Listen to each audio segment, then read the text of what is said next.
आप लोग यहाँ पर थोड़ा सा ध्यान से देखिएगा तो हमारे पास बेसिकली बर्नौलीज और कंटिन्यूटी की मदद से आ जाएगा V2 का वैल्यू आ जाएगा 1/√1 - a2/1 का होल स्क्वायर इंटू आ जाएगा √2/ρ इंटू P1 - P2, या फिर आप कह सकते हैं 2G/W इंटू आ जाएगा P1 - P2, या फिर आप कह सकते हैं बेसिकली पीजियोमीटर के केस में आप कह सकते हैं डायरेक्टली 2GH। ठीक है sir, right sir, is it true? Is it true? अच्छा, क्योंकि पीरियोमेट्री में एच अगर हाइट डिफरेंस है तो P1 - P2 आता है तो ρGH। वहीं अगर आप यहाँ पर थोड़ा सा ध्यान से देखिएगा तो मैनोमीटर अगर आपके पास है E2 मैनोमीटर तो P1 - P2 आ जाएगा ρHg into GY minus ρW into GY, P1 - P2/ρW into G आ जाएगा Y इंटू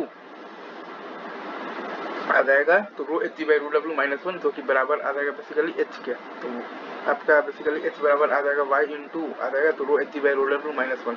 ठीक है सर, इज इट ट्रू?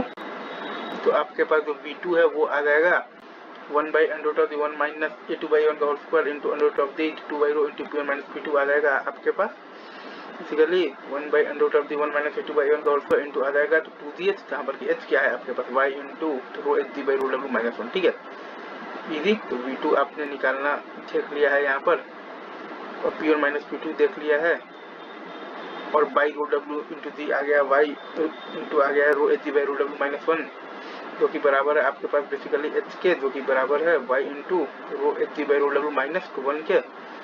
तो आपके पास जो V2 है वो आ गया है 1/√1 - a2/1 का होल स्क्वायर इंटू आ गया है √2GH, जहाँ पर कि H बराबर है Y इंटू है तो ρHg/ρW -1 के। ऊपर नॉलेज कंटिन्यूटी खेलते रहिए, क्या ही है इसमें। P1 - P2/ρG देखिएगा तो V2 square minus V1 square by आ जाएगा 2G। ठीक है, और प्लस आ जाएगा आपके पास H2 - H1, इसी को हम लोग उल्टा फॉर्म में भी लिख सकते हैं, तो प्लस आ जाएगा H1 - H2, दैट्स इट। ठीक है, तो U2 मैनोमीटर से आ जाएगी। फिर रेक्टेंगुलर नॉच का 2 फार्मूला है, V नॉच का 2 फार्मूला है, और फिर आपके पास ट्रापेजोइडल नॉच का 2 फार्मूला है। ठीक है, फिर आप चाहें तो dq/dh भी निकाल सकते हैं डिफरेंशिएशन करके, और ये चीज़ें तो वही हैं जो कि मैंने ऑलरेडी आपको पहले ही बता रखी है, तो वही सेम चीज़ ही मैंने लिखा है, कोई भी नई बात इसमें आपको नहीं मिलेगी। ठीक है, चलिए आगे बढ़ते हैं।